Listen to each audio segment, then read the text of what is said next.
Hello and welcome. Thank you for joining me for the latest of my deep dive videos. This one into the Neptune Retrograde, which goes from the 28th of June 2022 through to the 4th of December. Now, Neptune is the planet of ideals. It's to do with our spiritual interests and intuition. Can be to do with compassion. It's very much to do with dreams, but also it can be, of course, to do with confusion and delusions. Neptune can erode the watery energy of Neptune through its rulership of Pisces. It's very much about the more ethereal side of life. It's not so much about the tangible and material sphere. Now, Neptune retrograde is going to have an impact in various ways. Not least, it's going to forge relationships with other planets through its retrograde, and some of these are really positive and give us real opportunities, and some are mightily challenging, particularly in October and November, when Neptune has two connections to Mars in the sign of Gemini, and that really is going to take some negotiation. Also, I want to share with you the event chart. So what's informing this particular retrograde as it begins? So we're looking at the event in terms of a birth chart. So I'm going to share that with you too. And then finally, I'm going to go through each of the 12 zodiac signs, and you can check these out in terms of your ascendant or the sun or both, whichever, if there is a difference. Now, if you're new to my channel, I'd be honoured if you would subscribe to me. I'm pretty well at the 100,000 mark now, but any new subscribers would be greatly appreciated. And once again, thank you so much to all the people who view my videos or have subscribed over the years. Now, if you would like to grapple with more serious astrology yourself, if you give me 3 pieces of personal data in terms of time, date and place of your birth, I can give you a roadmap that you can refer to for the rest of your life. Also, in my special package, you can get 12-month forecast. Now, these are completely unique to each person they're produced for, and no two charts are the same. So please see the link beneath this video for more information on that. So what is the mythology of the planet Neptune? Well, in Latin, it's known as Neptunius, and was the god of the sea. And of course, he's identifiable by his trident. So we have a real connection with that. You know, that's something that we can all really recognize, the fisherman's spear. So fish is very much to do with this planet, but it's also interesting to know that although Neptune thrives in the sign of Pisces, we are going through a time, aren't we, where we're becoming much more conscious of the poisons that are in our water tables. You know, whether it's effluent that's pumped into coastal regions or rivers, or it's to do with industrial waste, or it's to do with the toxins from the medications or social drugs that people are consuming. It's all going into the water table. So although Neptune's in its home zone of Pisces at the present time, and has been since 2012, it hasn't all been plain sailing. But in terms of the dignities, although Neptune is very much at home in the sign of Pisces, it's not so much at home in Capricorn. There it's in its fall, but it is exalted in the sign of Cancer. But if you have your Neptune in Virgo, that is in straightforward detriment. So these are very important influences, and one of the things that I'm going to be exploring in this video is the Sun's journey through the rest of this year and how it interacts with Neptune. But that crucial right angle with Mars is going to be really tough, I think, in November and in October and November. Now, I also want to show on the screen now the exact time this event is going to occur in your locality. Now, in terms of Universal Central Time, it occurs at 8:55 a.m. In Greenwich Mean Time. And on the screen now, I'm just going to be moving my chart into a view for me. You can see that when this event occurs, we've actually got an ascendant in Leo. So Leo is very warm, very affectionate. It's in the third decan, just about, by 1 degree 29 minutes. So that part of Leo has a big influence of Mars, which of course is the ruler of Aries, which shares the fire triplicity of the ascendant of Leo. So that's very much about passion and self-expression. But hey, look at that Saturn position on the other side of the heavens. So I think we can see that as Neptune goes through this retrograde, our relationships are, I think, going to come under the astral microscope in quite a big way. Just in terms of the aspects, there is some really good stuff going on as this event occurs. The other planet that influences the sign of Pisces, Jupiter, is in a beautiful sextile with Venus. Jupiter is known as the greater benefic, Venus the lesser. So in other words, the two planets of fortune are relating to each other very well. And because Jupiter is in the 9th house, that's very much in keeping with its more Sagittarian energy. So that's about international affairs. It is about points of principle. It's about higher knowledge. And of course, Jupiter and Neptune in their combination as the rulers of Neptune are very much to do with that journey. So Jupiter makes a sweet link with Venus, which you can see is actually in Gemini, so very flirty, and it's in the 10th house. So I think there's going to be perhaps some personalities emerging over the time of Neptune's retrograde. Neptune's very much to do with film, photography, how we feel the impression of things. So it's how our perceptions can be shaped. Now, in a very positive way, Neptune is actually in a sextile with Pluto. Pluto's in the 6th house, Neptune's in the 8th. But hey, Neptune can be about distortion. The 8th house can be about financial markets. Pluto about transformation.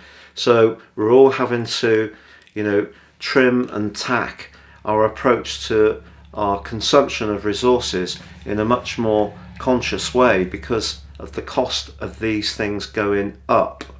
So that's something to be aware of. And you can also see that the moon on this particular event is in the sign of Gemini, and that's clashing with Neptune. What does that mean? I think because the moon in the 11th house, which is very much the community, it's the collective, that angle to Neptune suggests a lot of confusion around finances for us all. I think it's very, very likely that we are going to see some kind of big reset.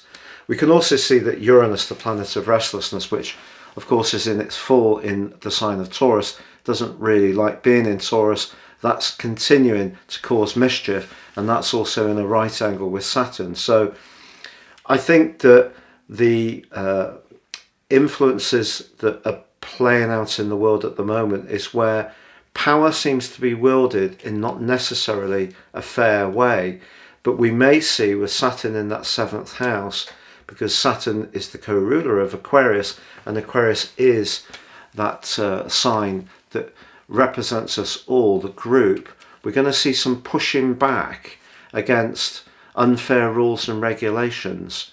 But I think there's generally going to be a lot of uncertainty over the period of this retrograde, not least because of that confusing link between the moon and Neptune, which to me is very much in keeping with the moon card in tarot, because that's very much about listening to our intuition, but it can also be where we can be misled or disappointed by people not necessarily being very honest.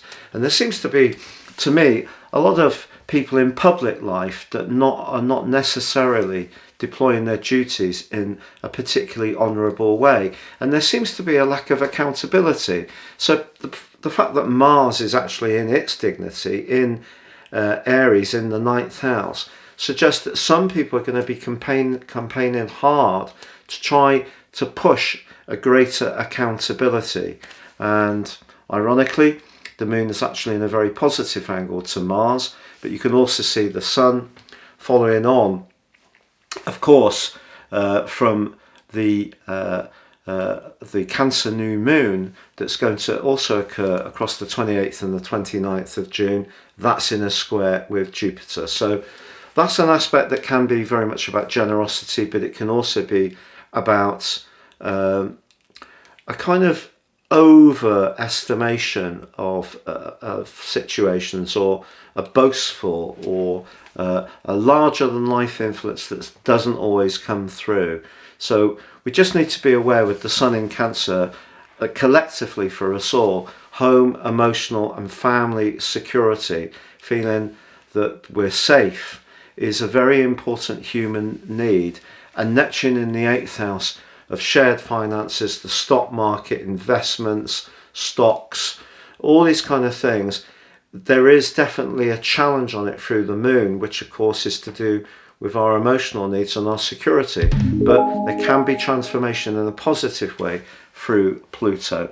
And for some, with that Venus-Jupiter sextile, for some a degree of fortune. But I think generally there's going to be a tension, and that tension is going to be exacerbated by a lack of clarity. So we all want a more peaceful, or most of us would desire a more peaceful and calm existence, but the warlike energies that are playing out in the world in general, which is very much to do with the appropriation of land and the imposition of ideologies on people without any consideration of what the impact of the way you achieve that control has on people. So very destructive behaviour is unfolding, unfortunately. And I just think for us all there's going to continue to be a degree of collective confusion, but we need to stick together, we need to work as a collective. And you can see the sun, the midpoint, the moon and also Mercury in its dignity in Gemini are all in the 11th house of the collective. So the more we stick together and try to find a unified voice and find greater truth and push back against the distortion or lack of responsibility that people in positions of influence take, that's going to be very important. Now, I need to tell you about the aspects that will be forged in terms of the actual timeline. So the main aspects through the retrograde in July, we have in week 3, there's actually a beautiful link between the Sun and Neptune. So that's a great time to show our compassion, to try to find ways to raise our vibration in our approach. And it's exact on the 17th of July. However, on the 14th of July, just before that, Venus is in a square with Neptune. So if you're going on a date with somebody and they really seem to, tick all your boxes, just be a little bit cautious to get to know them rather more before actually making any kind of binding commitment. So from the 11th to the 16th, there is an overlap on that more positive influence with the Sun and Neptune. So maybe someone is going to in some way come into our world and have some kind of influence on us, maybe through their ideology. So we could experience someone who has a way of expressing themselves or ideas that we find very enlightening and uplifting, but in a more personal context, or anything about finance, because remember Venus can be about money, I would just proceed with a bit of caution. Now moving into August, Venus actually makes a superb link to Neptune. So we're overcoming the confusion that was possible around about the 14th of July with the square with Neptune. And the trine is one of the most enabling of planetary angles. It's 120 degrees. So there's a kind of ease, things just flow. And because Venus is in Cancer, this is a lovely water triplicity.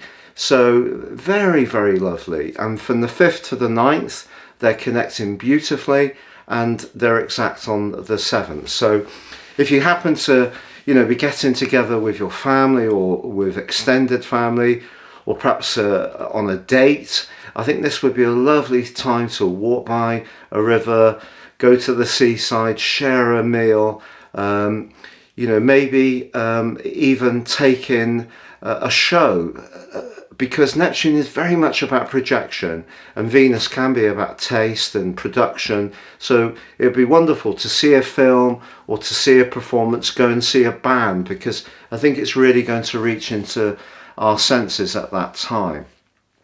Now, further on in August, in week 4, we do have Mercury, the ruler of the sign of Virgo, in an opposition with Neptune. Now, that's exact on the 21st of August, but in week 4, just be careful if you're discussing anything which is very detail orientated, which obviously Mercury likes, then Neptune can come into its own in its more distorting and alienating sense. We could be having a conversation over a contract or a deal, and we never seem to quite get a clear understanding of where the other side is coming from. So some real care is going to be needed with that in week 4. In September, it's the Sun's opposition to Neptune that we need to be mindful of. This is in week 3, and it's exact on the 16th. The Sun is the core of our being, and obviously the sign of Virgo is about virtue, it's about efficiency, and what Neptune can do to the Sun here is wash away at its earthy structure. So I think it would be of little surprise if we read about some event that could be linked to flooding, it could be linked to issues with the sea rising or overheating, or just our physical vitality could be much lower during that week. That's week 3 of September. Now, also in September, and on the 24th of September, we have Venus opposite Neptune. So this is the third pass of Venus. And I've chosen Venus in particular because Venus is very much about what we'd like to manifest, whether it's in terms of our experience on our senses, in terms of our relationships, but it can also, of course, be to do with money. And because Neptune can be beautiful when it's working collaboratively with Venus, probably one of the most trippy and magical of influences of all, I think the opposition again points towards, if there's somebody that we're hugely drawn towards, but every time we kind of reach out to try to understand exactly what they represent, somehow it's not very tangible, it's not very clear. If someone's not being really very honest and transparent with us around any kind of relationship situation, we really need to listen to why that might be. It might be because they're not revealing something to us that's important, or perhaps there's something that's about them that they're not keen to share, that actually we'd be happier knowing about. So I think it's going to be important around a relationship issue at that time. Then, as I mentioned before, in October and November, we have Mars, which moves into to Gemini for an 8-month stay this year, and that's really huge because usually Mars takes 6 weeks to go through each zodiac sign. So 8 months is really mighty. And we've got 2 connections in terms of the square. That's the 12th of October and the 19th of November. Why should that be? Well, of course, Neptune is retrograding, so it's sweeping backwards and connecting twice. So these are important connections because Mars is very much about desire. And the desire in the sign of Gemini, I think, is very much to speak an opinion.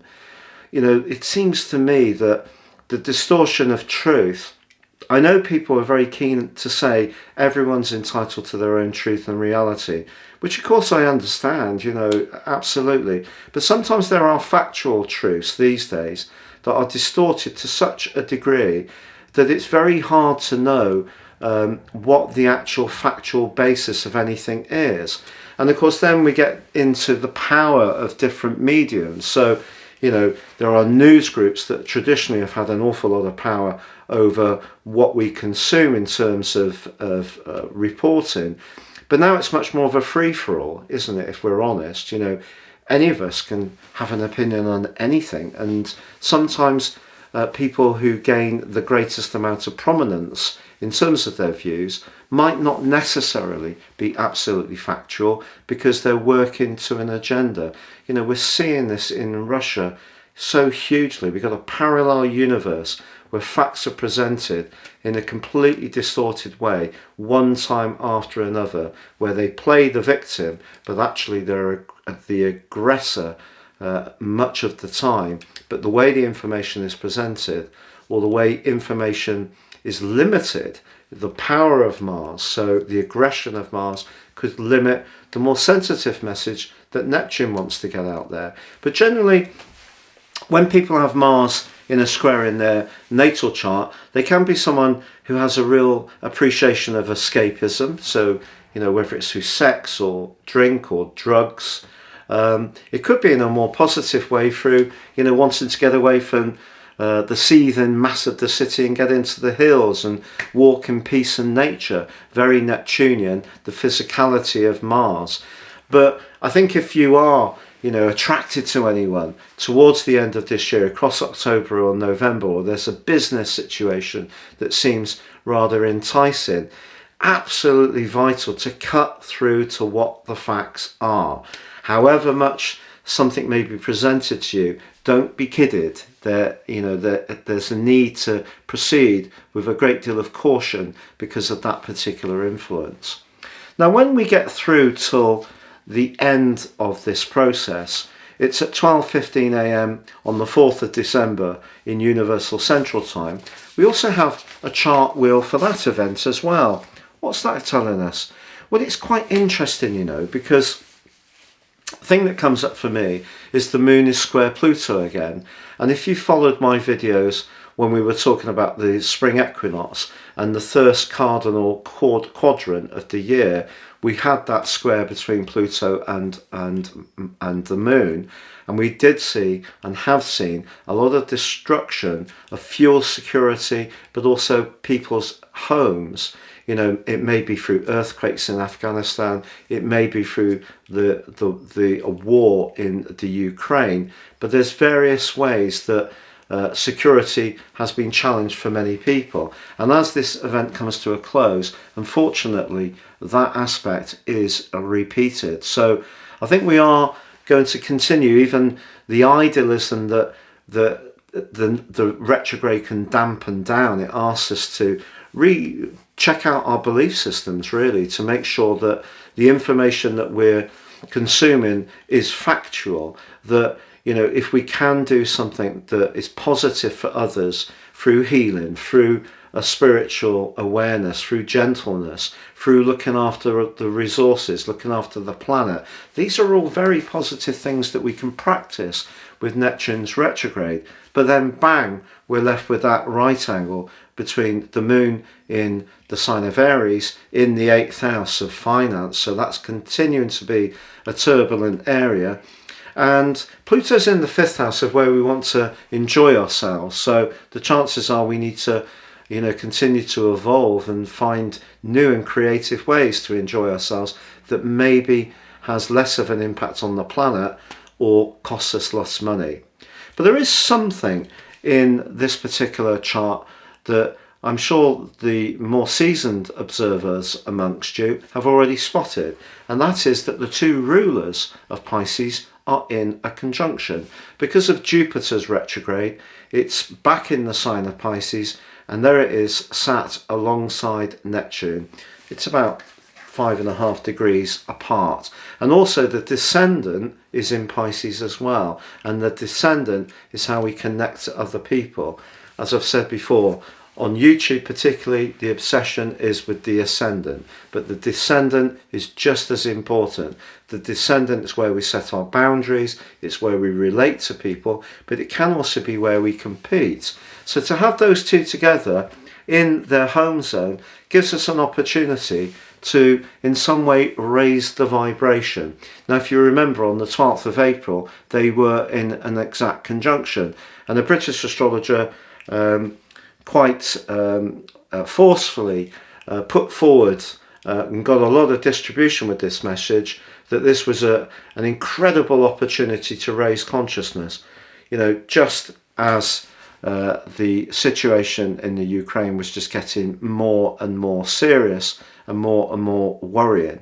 So remember, with Neptune and Jupiter in a conjunction, I have them in a conjunction in Scorpio, which is a fierce lover of finding the truth in situations, because Scorpio dives deep. So in Pisces, important to, of course, be open to raising the vibration of us all and the collective. And this is saying, can we relate to one another in a more peaceful way? Well, let's hope that some kind of cessation in the war in Ukraine has happened long before this, but it's not looking very hopeful at the moment. But that could be a helpful opportunity as this Neptune retrograde ends. But I think we have to be realistic, and that's where Neptune can kind of kid us, especially with the expansive, exaggerated energy that Jupiter can bring in a more negative sense. So in the combination, we need to approach our relationships and how we relate in a very realistic way. But funnily enough, they do forge a very powerful sextile to Pluto. So despite the moon being less settled with this particular chart, there is something to take from it in terms of that combination. But you can also see that Venus and Mercury in Sagittarius, and Mercury of course is in detriment in Sagittarius, they are actually in a square with Jupiter and Neptune. I think we have to be very realistic of where we are in terms of the cost of living, in terms of the cost of raw commodities, in terms of fuel security, in terms of, you know, the intent that certain people have to drive their agenda. I think the combination of Jupiter and Neptune in Pisces can be quite glorious, but we also have to understand that, you know, essentially the world is about power, and, you know, there are certain amounts of personal power we have in the West, we think, but of course we're living in a very complex world which is changing very quickly through automation, robotics, and so forth. So, you know, it's a moving feast for all of us. So the shimmering, rather hard to identify, the gassy, rather blurry energies of Neptune in its retrograde, I think it's almost certain to have an impact on COVID. I've already read today that Epox has mutated into about 50 different versions. We've got polio breaking out in Britain again because kids aren't getting inoculated. So, you know, Neptune is where we, in its highest form, is where we all need to travel to try to find this place of peace and a more a lighter existence on the earth. But we have to be realistic about what we've done to the earth for a very long time. And, you know, at the end of the day, I think the misrepresentation of information has got a lot worse since 2012, once Neptune moved into Pisces. So just thinking it's in its home zone is not necessarily a panacea for all the world's ails. Now, please stay with me as I share each of the 12 zodiac signs from Aries through to Pisces. Now, Neptune retrograde for you, Aries, continues the journey that did begin 10 years ago in 2012.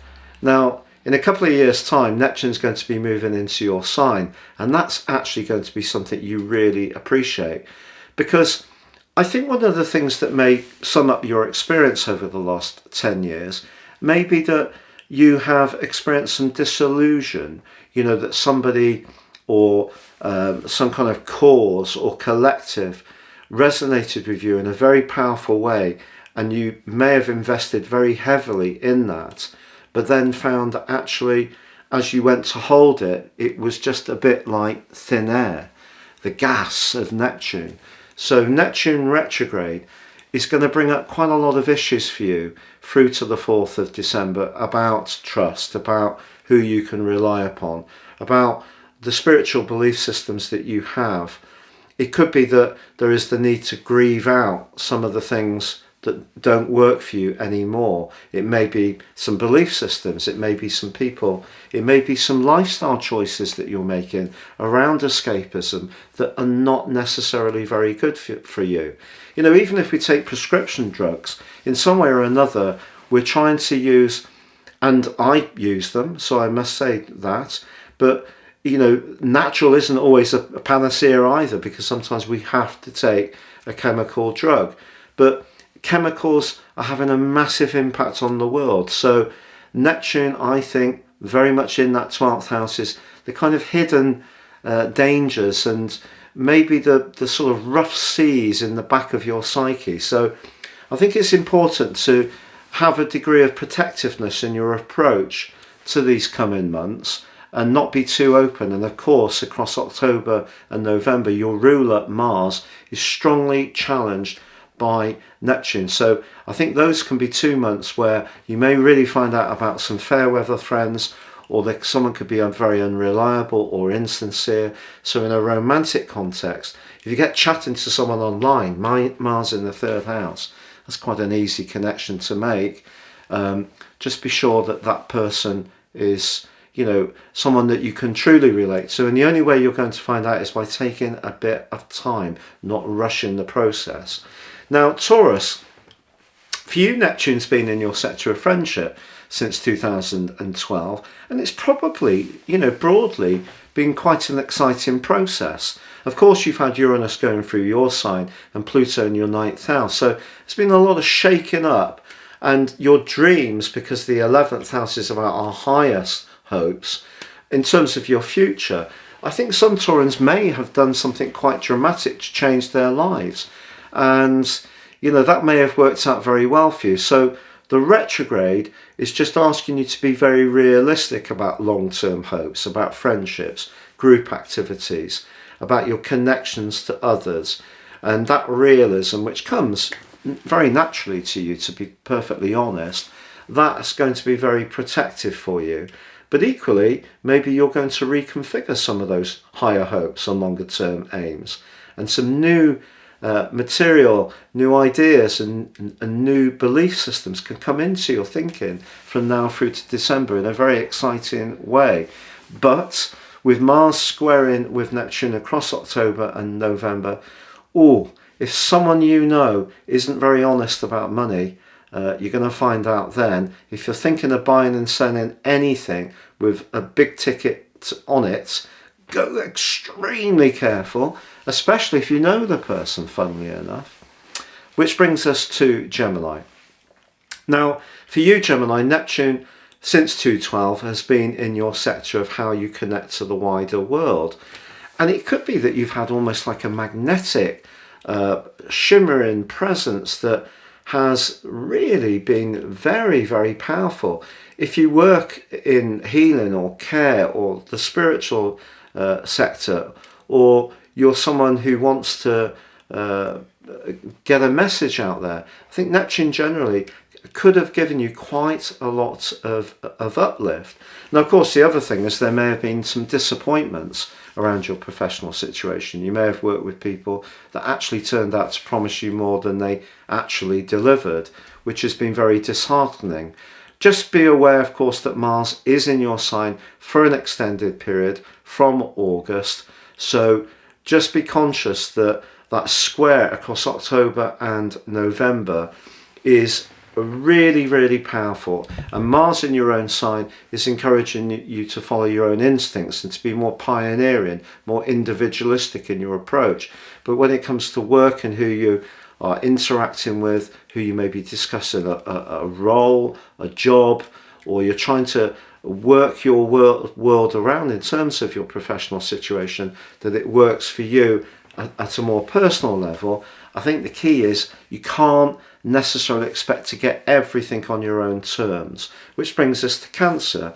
Now, of course, Neptune for you in the sign of Neptune is the ninth house, very much to do with the higher truth, to do with long distance travel. It can be very much threaded in to your spiritual beliefs. And of course, Neptune is also very happily a tenant in your sign when it passes through it.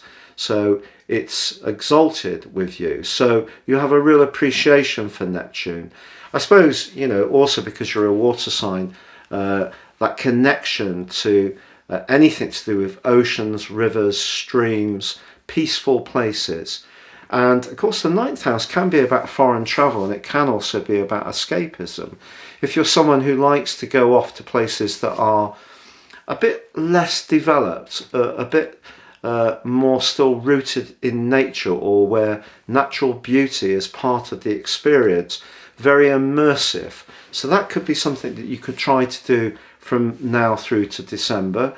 If you're someone who likes to sketch, or you're someone who likes to explore, if you're someone who likes to check out wildlife in any way, or vegetation, flowers, all these kind of things, you could really have such an uplift in your experience with Neptune in its retrograde, because what it's asking you to do is almost deepen your understanding of what's really important to you. What is your true higher calling?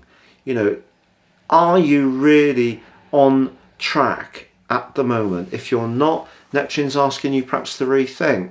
Just be aware that once Mars moves into your 12th house, during its very long transit and very rare transit through Gemini, it could stir up lots of sediment from things that have happened in your past that you may have felt were resolved. But if you go with the process of Neptune, it could be that it can be a purification process that can be so good for you, because you can wash away anyone else's agenda or the way they've tried to control or manipulate you as you see it, and emerge from Neptune retrograde really in a very intact place. So I think it could be very special for Cancerians. Which brings us to Leo. Now, of course, Neptune in the sign of Pisces is your 8th house, so that's longer term or shared finance. Can also be where we're most devoted and invested in an emotional sense. Can also be about sex. So that Mars square with Neptune across October and November points towards the potential for an attraction with someone you know, perhaps a friend. It may be that your long-term future around a bond that you're in the moment, at the moment, starts to kind of lose its appeal in some way, particularly if you feel that there's some kind of cloying control, very 8th house, that is stopping you from being a free spirit, because Mars is really going to push you to open up that side of your nature that can be quite, you know, quite cavalier. When you're really on form, you can have a very dramatic approach to life. I don't think it's been easy to find that form for quite some time for Leos. And I think Neptune on both the square with Mars, but also on the opposition with the Sun, is something you need to be very careful with. That's in week 3 of September, when you're discussing finance, because someone could be, again, outright dishonest. Be aware that Neptune can be very much a trickster influence. Which brings us to Virgo.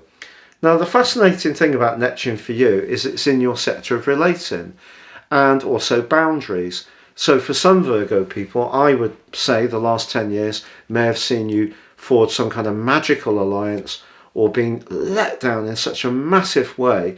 It may have also almost put you off relationships for life, because maybe someone wasn't at the end of the day what you thought they were at the start of the day. And that is very difficult. I was chatting to a client about that yesterday. If we connect to somebody and they have a particular presence or way of being, that's almost embedded into our mental DNA, our emotional reaction and connection to them. So when they change and stop being like that, we keep hoping that somehow they will go back to how they were in the first place. So just be aware that with Mercury, your ruler, in your sign, in an opposition in week 4 and exact on the 21st of August, that your way of expressing yourself could be watered down in some kind of radical way. It may be difficult to find that clarity. But then, having said that, of course, the Sun, when it is opposite Neptune in week 3 of September and exact on the 16th, maybe you can use the subtlety of Neptune to deliver a message, to say something to someone in a way where you could not necessarily sweeten the pill, but maybe use a great deal of craft to actually convey something of great meaning and importance to you, but not necessarily in such a harsh way. You have a real precision and meticulousness in your approach to life. Neptune could moderate that in a way that could actually be quite positive. But in terms of that square between Mars and Neptune across October and November, when it comes to work, someone could promise you something to do with a job and it just may not happen, or it could happen exactly as you hope and turn out to be amazing. But all we can do in these situations is to try to manage our control of any interaction the best we can on the information that we've got. So make sure that you do your due diligence and extract as much information as possible. If someone's not given, I'll put it in the post, I'll send you an email, I'll send you a text, and then you don't get that clarity, listen to that big time. That's a massive red flag. Which brings us to Libra. So Neptune in the sign of Pisces since 2012 has really brought out in you a very compassionate, considerate and sacrificing part of your nature. And it's obviously been working in coexistence with Pluto moving through your 4th house, which has been really challenging for a lot of Libran people. And of course, Uranus being in the 8th house is, causing a little bit of havoc about long-term finance, perhaps where you're most devoted. Are you needing more space? Is someone being a bit too possessive? There's been a lot of challenges for Librans, and of course I have the Libran ascendant. So what I would say for you, Neptune retrograde suggests if you're in a job where you're giving more of yourself than they're giving back to you, so there's a lack of respect for your commitment, devotion and sacrifice, look for another job. It doesn't mean to say you have to go for another job, because if you look for another job, it will give you a sense of control, and then you could have some choices, and that choice will therefore make you feel less trapped. So don't let your tendency to be a good egg lead to a situation where you're totally drained and exhausted because you're giving more than you're getting back. There are points in any situation where we have to be more protective. And remember, the 6th house is health, it's fitness and it's virtue. So those are areas that you can tighten up on. So, if there's a little bit too much wine going in to your system each week, the 6th house tipple, to relax and unwind a little bit. Think of what you're consuming. Try to get greater purity around the diet, and that would be a very good thing to do. And if you do feel a bit sluggish because constraints and demands upon you are high, then it's important to create some real good time to rest and do some things that are very therapeutic and pleasing to you. So that could be a massage, it could be having some aromatherapy, it could be buying a little foot spa and putting some Epsom salts in it, or putting them in the bath, and just giving yourself time to soothe and ease through that water. I think that'd be a really lovely positive thing to do. Or have some spa days. I love doing those, they're great fun, especially when you go in the affinity pool. There's one in the county that I live in Wales, in the south of the county, and it's absolutely amazing. You can swim to the edge of it and there's the bay underneath. I won't say the hotel because there'll be other hotels in the country that offer those services. But that type of experience could be really good for you, Libra, over this next period through to the 4th of December. Now, Scorpio, of course, for you, Neptune in the sign of Pisces is about where you want to show warmth, affection, creativity, passion, love. Beautiful. So what's not to like? Well, when you have Mars, your ruler, your traditional ruler, in a square with Neptune across October and November, the issue there is that your desire, Mars in the 8th house, really, that's very much to do with sexual desire. It's in a right angle with Neptune in the more idealistic part of your need for love, not so much the physical desire. So the two won't necessarily coexist particularly well. Now, it could be that you just feel that you have to get out and about and connect with people, perhaps in an intimate way. But if you're thinking of risk in finance, because the 5th house can be about speculation, and Mars is giving you the desire to improve your financial lot immediately, I feel that you could end up in a situation that doesn't turn out to be quite what it says it was going to be on the tin, so to speak. So proceed with a degree of caution. And I think just generally, because of the energy that's going to be going on in September in the sign of Virgo, and before that in August with Mercury, friendships and your group situations and your alliances, that they may be shifting, there may be changes. You may need to accept that you can't please all of the people all of the time, and some people may make way. Sagittarius, of course, Neptune in the 4th house, home, family, emotion. This retrograde can bring about a much greater sensitivity in you. I think Neptune generally in the last 10 years has surprised you. You, the most freedom-loving member of the Zodiac, has become much more conscious of the need for security, has been drawn towards gentle spirits. If you've had Piscean people come into your world, it wouldn't be a surprise. If you've moved home, decorated, moved to a more tranquil location, try to make your environment better for you to feel more at ease in. These are all things that perhaps in the past wouldn't necessarily have been the first thing on your tick list, but they have become very important. And those are going to be areas that become mightily important over these coming months. But the square with Mars across October and November suggests that there could be someone you encounter who has a different view of how to relate, and it could get muddled, it could get mucky, it could even get a little bit out of hand, because however hard you try with Mars in your 7th house to assert your boundary, somehow there's another part of the way you're manifesting yourself, or they're manifesting themselves to you, that doesn't quite connect. So it could be a bit of a muddle. So watch out for that one for sure. And also balancing, your work and professional situation with your home life. That can prove challenging through August and September too. Which brings us to Capricorn. Neptune retrograde in your 3rd house. 3rd house is how we convey ideas, text messages, emails. It's important, I think, this is just my personal philosophy, I'm not saying that you should share it, but for me it's vitally important that we start to use information in a more accurate way, because distortion is making us all so unhappy. So for you, I would be choosing your words very, very carefully, being very cautious about how you express your ideas.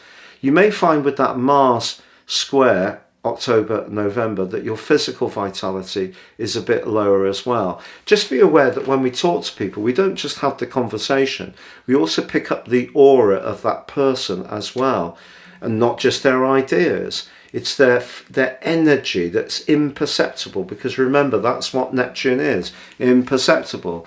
So, whether it's around a neighbour, a sibling, someone in your community, someone you encounter every day, Mars could make you in need of being a bit more organised and to the point.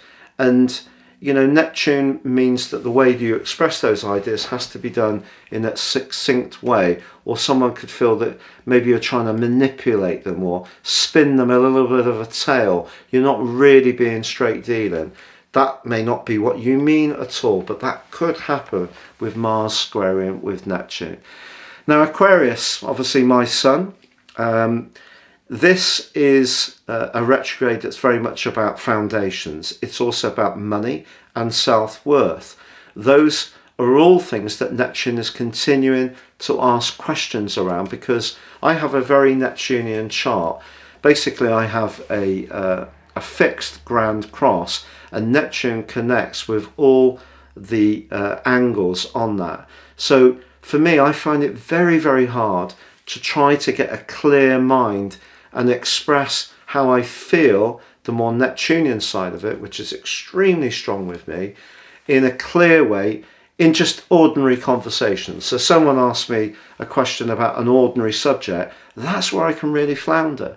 If I'm talking to a client or I'm listening to someone's story, I can absorb all their information, I hope, in a very sensitive and caring way, but my ability to convey ideas is not great, because Neptune distorts and warps things so easily. So even if I think I'm talking complete common sense, the person listening to it might think that I'm not actually being particularly straightforward or honest, or not even particularly sensitive, even if I'm thinking I'm being gushingly very sensitive to the loss of their cat or whatever. They may feel that they're being overwhelmed. That's another Neptunian thing, of being overwhelmed. Because when you have Jupiter in the mix, like I do, overwhelming Arundell in the first house. Of course, essentially, it just makes me, I think quite psychic in my work, very in tune with clients. I can meet anyone, just look in their eyes and pretty well get an idea of where they're coming from. So it's a gift, but it can also be an affliction. So when it comes to money, and it comes to self-worth and personal identity and foundations, work's going to be needed through to early December. And because Mars is actually in such a brilliant location for Aquarius people, the 5th house is about joyfulness. There could be a desire to splash out, be a bit more adventurous with investments, or, big ticket items, bigging it up. It may be quite hard to resist across October and November, but we surely will need to work on what our deeper emotional needs are in terms of our desires. So Pisces, for you, with Neptune being your ruler, your personal ruler, along with Jupiter, so you have a co-regency there. The retrograde is going to be really interesting because, of course, Jupiter is in your sector of resources as this process begins, and has been broadly pretty lucky for you, I think. The wider financial situation is challenging, but its link with Venus suggests that some good fortune could come for you over this period of time, linked to a property, or you may refurbish or have an addition to your family or your clan. It can work. But then Jupiter obviously goes into retrograde, then it returns to your sign. And by the end of this process, your two rulers are side by side in your sign. So I think in terms of the more physical and material sphere, Jupiter in the 2nd house is wanting you to feel more secure, but it could also see you, really drawn towards any kind of calorific goodies, comfort foods, spending money on things that just give you an added sort of layer of protection from the sensitivity that you can often have. But then, of course, Uranus is sparking up your ideas section, and your nervous system could be quite stimulated by that.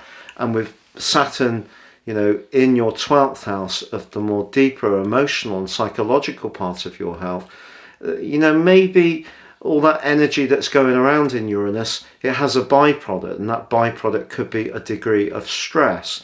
So I think if you have a plan at the start of this process, a physical plan that's quite creative or artistic or imaginative, which is entirely possible with people of your sign, just be aware that by the end of this process, you may have tried something, but then throttled back and had to rethink in some way. I'm not trying to be a Debbie Downer. I'm just trying to be realistic because, as I've said, the link between Jupiter and Venus is really positive. And it could be that your home can actually be a place that you can use to generate a living. So maybe it could be a business you can run part-time, maybe it's in your locality, make you can have it coexisting with another formal employed role, or perhaps even make money from your home itself, perhaps by renting out a room or whatever. Being imaginative in your approach. And of course Mars is going to be pushing the prospect of you being a bit feistier about what to do about your home and emotional life from August. But once it gets into that square over October and November with Neptune, that can be very, very draining if you're pushing to try and change something, pushing hard to fulfill some kind of dream, but it's not quite manifesting itself because the energy's not quite there, or somehow things seem to work against you. So the stars, or I shouldn't say the stars because they're not stars, but the planets are giving you opportunities through this retrograde, undoubted opportunities, particularly with Pluto in the mix, for transformation. But I think, you know, your sensitivity, a bit like mine in a way, you know, I have a very Neptunian chart. It can be your greatest strength, but it also at times can be something which trips you up. So it's applying the right kind of sensitivity to the right kind of situation, and just being aware that some of your philosophies and your individual expression may need to come out and flourish, and may do so, but then may in some way taper off and may need to be reorientated, but they can be by the end of this process. It's been a real pleasure being with you. Thank you so much for joining me. Good luck and goodbye for now.